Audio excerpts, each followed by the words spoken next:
के रूप में आज के भारत के मुख्य न्यायाधीश माननीय डॉक्टर चंद्रचूड़ जी का आशीर्वाद यहां के विद्यार्थियों को प्राप्त होता रहा है। इस अवसर पर उनकी उपस्थिति हम सबको आह्लादित करती है, क्योंकि माननीय उच्चतम न्यायालय में जाने के पूर्व इलाहाबाद उच्च न्यायालय के मुख्य न्यायाधीश के रूप में उनका कार्यकाल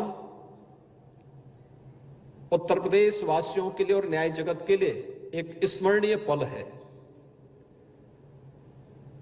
उन बातों को आज भी उत्तर प्रदेश का वासी, न्याय जगत पे विश्वास करने वाला हर व्यक्ति बड़े ही सकारात्मक भाव के साथ उसकी सराहना करता है। और यह डॉक्टर राम मनोहर लोहिया राष्ट्रीय विधि विश्वविद्यालय का सौभाग्य है कि तीसरे दीक्षांत समारोह में भी हमारे शोध की डिग्री प्राप्त करने वाले प्रस्नातक और स्नातक उपाधि धारकों को विश्वविद्यालय के सभी विद्यार्थियों को आज एक बार फिर से न्यायमूर्ति डॉक्टर चंद्रचूड़ जी का मार्गदर्शन और आशीर्वाद प्राप्त होने जा रहा है। हम सब जानते हैं कि सुशासन की पहली शर्त है विधि का शासन। न्याय संगत व्यवस्था हर व्यक्ति को प्रिय है और न्याय समय पे हो, समयबद्ध तरीके से हो, इसके लिए उस फील्ड के ज्ञाता, उस फील्ड के विशेषज्ञ उतने ही महत्वपूर्ण होते हैं। विधि के शासन के लिए ही आज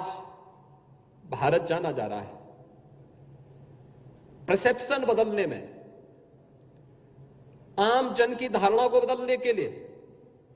देश और दुनिया की धारणा को बदलने के लिए यह अत्यंत बड़ी भूमिका का निर्वहन करता है। इस अवसर पर जिन विद्यार्थियों को आज उनकी डिग्रियां अवार्ड की गई हैं और विगत 8 वर्ष के उपरांत दीक्षांत समारोह यहां पर हो रहा है, मैं इन सभी विद्यार्थियों को हृदय से बधाई देता हूं, उनके अभिभावकों का अभिनंदन करता हूं और विश्वविद्यालय परिवार की इस बात के लिए सराहना करता हूं कि उन्होंने देर से ही सही लेकिन इन सभी विद्यार्थियों के हित को ध्यान में रख करके आज यहां पर तृतीय दीक्षांत समारोह का आयोजन किया है। मैं देख रहा था जब मुख्य न्यायाधीश महोदय उपाधि प्राप्त करने वाले उपाधि धारकों से परिचय पूछने के साथ साथ वर्तमान में उनके कार्यों के बारे में पूछ रहे थे और मुझे देख करके प्रसन्नता हो रही थी कि बहुत सारे जो उपाधि धारक आज यहां पर मुख्य न्यायाधीश महोदय के कर कमलों से उपाधि प्राप्त कर रहे थे, उनमें से बहुत सारे लोग न्यायिक क्षेत्र में अलग अलग जगहों पर जाकर के अपनी सेवाएं प्रदान कर रहे हैं। यानी विश्वविद्यालय की राह सही है, सकारात्मक है। उस पहल के साथ हम सबको भी जुड़ना होगा। बार और बेंच का बेहतर समन्वय, एक आम जनमानस आपके बीच में आता है एक विश्वास के साथ। हम लोग देखते हैं परिवार के विवाद होते हैं, लेकिन जब वह परिवार के विवाद को लेकर के बहुत बार तो छोटे छोटे विवाद होते हैं, लेकिन परिवार का ही विवाद जब आगे बढ़ता है, वो भले ही परिवार के किसी सदस्य के कहने पर न मानता हो, लेकिन जब वह किसी अधिवक्ता के पास जाता है तो अधिवक्ता जहां पर उसे साइन करने के लिए कहता वो साइन कर लेता है, आंखें बंद करके साइन करता है, क्योंकि उसका एक विश्वास है और यह विश्वास आपकी सबसे बड़ी पूंजी है। और मुझे लगता है विश्वास दोनों पर सामान्य नागरिक का बना होना ही चाहिए, चाहे वह बेंच हो चाहे वह बार हो। इस विश्वास पर खरा उतरना हम सबकी सदैव सबसे बड़ी चुनौती रही है, क्योंकि बदलते हुए परिवेश में, बदलती हुई परिस्थितियों में लोगों की आवश्यकताएं, लोगों के अपने तौर तरीके, टेक्नोलॉजी, ये बहुत सारी चीजें हैं जो व्यक्ति को भी, व्यवस्था को भी और समाज को भी बदलती है। लेकिन बदलाव की राह क्या होनी चाहिए, वह सकारात्मक है या नकारात्मक, ये हम सब पे तय करता है। और मुझे लगता है कि सकारात्मक राह हमारी होगी तो आपकी राह न्यायिक जगत ही नहीं, जीवन के प्रत्येक क्षेत्र में बहुत ही उज्जवल होगी। अगर नकारात्मक होगी तो नकारात्मक राह न आपके व्यक्तिगत हित में होगी, न समाज के हित में होगी और न अंततः राष्ट्र के हित में ही हो पाएगी। और मुझे लगता है कि वह स्थिति हमको स्वयं भी तय करनी पड़ेगी। एक पुरानी कहावत आती है कि परिवार के हित में व्यक्ति को छोड़ना पड़े तो हमें उसमें परहेज नहीं करना चाहिए, गांव के हित में परिवार को छोड़ना पड़े तो हमें उसमें भी परहेज नहीं करना चाहिए, और अगर समाज के हित में गांव से परहेज करना पड़े तो भी हमें उसकी परवाह नहीं करनी चाहिए, और अगर राष्ट्र के हित में इन सब से भी अलग हटना पड़े तो हमें हमारे जीवन में सर्वोच्च होना चाहिए। सब कुछ हमारा राष्ट्र के प्रति समर्पण का भाव के साथ होना चाहिए। जब इस ध्येय के साथ हम कार्य करते हैं तो फिर ये छोटी मोटी बातें आपके कोई प्रभाव आपको प्रभावित नहीं कर पाएगी। आपने दीक्षांत उपदेश, जब यहां पे विश्वविद्यालय के कुलपति दीक्षांत उपदेश पढ़ रहे थे, ये भारत के उपनिषद के, तैत्तिरीय उपनिषद के, मैं विस्तार से इस बारे में भारत के एक स्नातक के लिए क्या कुछ होना चाहिए जीवन में अच्छा बनने के लिए, उसका जीवन लोक के लिए, राष्ट्र के लिए समर्पित भाव के साथ कार्य करने वाला होना चाहिए, इसके लिए उन्होंने इस तैत्तिरीय उपनिषद के इन पंक्तियों को यहां पर अपने दीक्षांत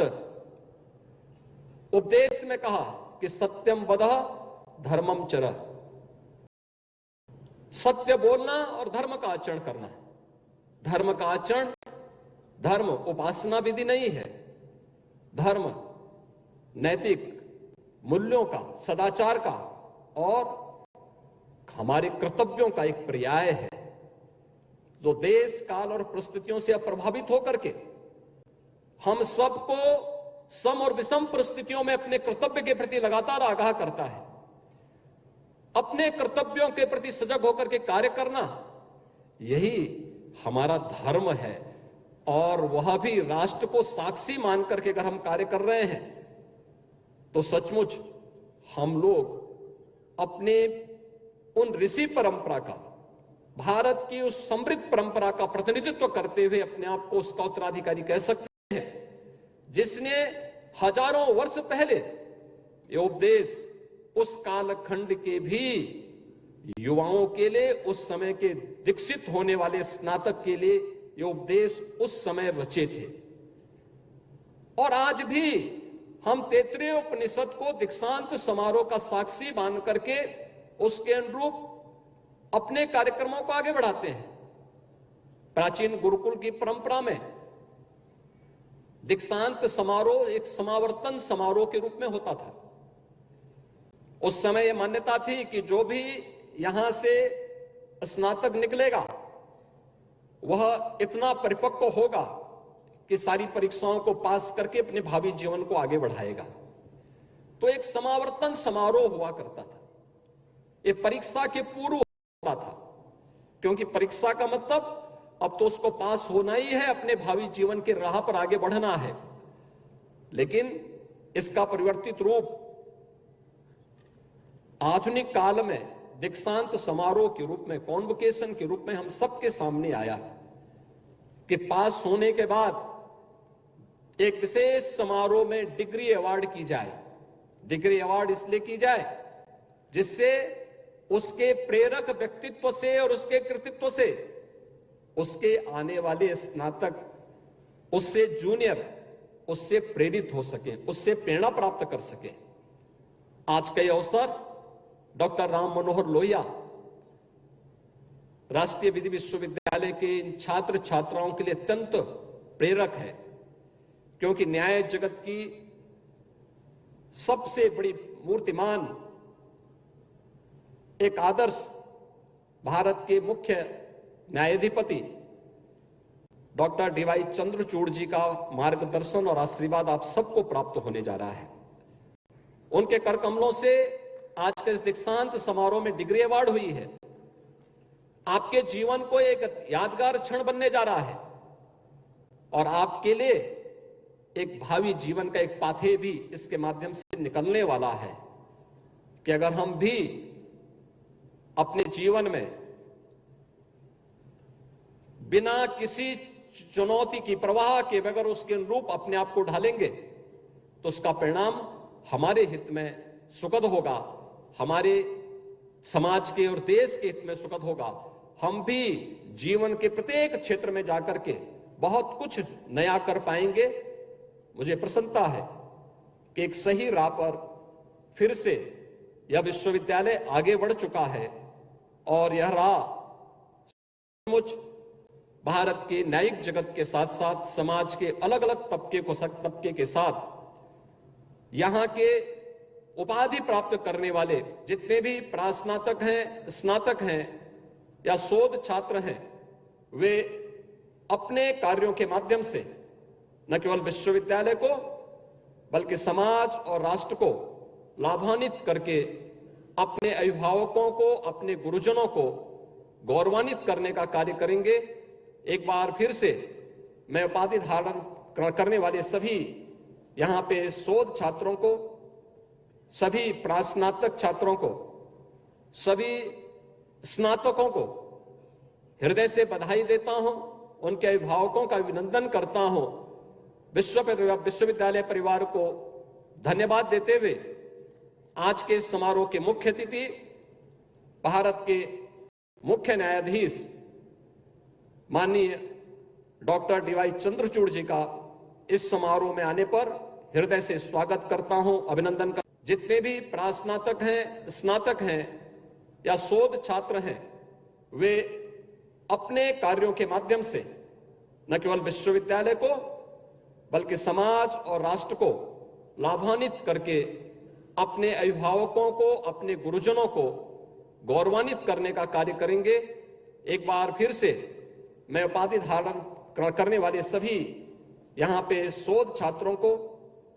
सभी प्रास्नातक छात्रों को, सभी स्नातकों को हृदय से बधाई देता हूं। चंद्रचूड़ जी, माननीय मुख्य न्यायाधीश सर्वोच्च न्यायालय, मुख्य अतिथि।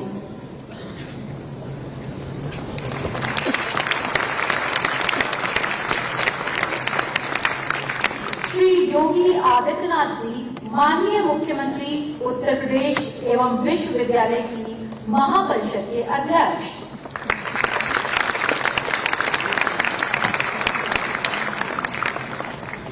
श्री अरुण भंसाली जी, माननीय मुख्य न्यायाधीश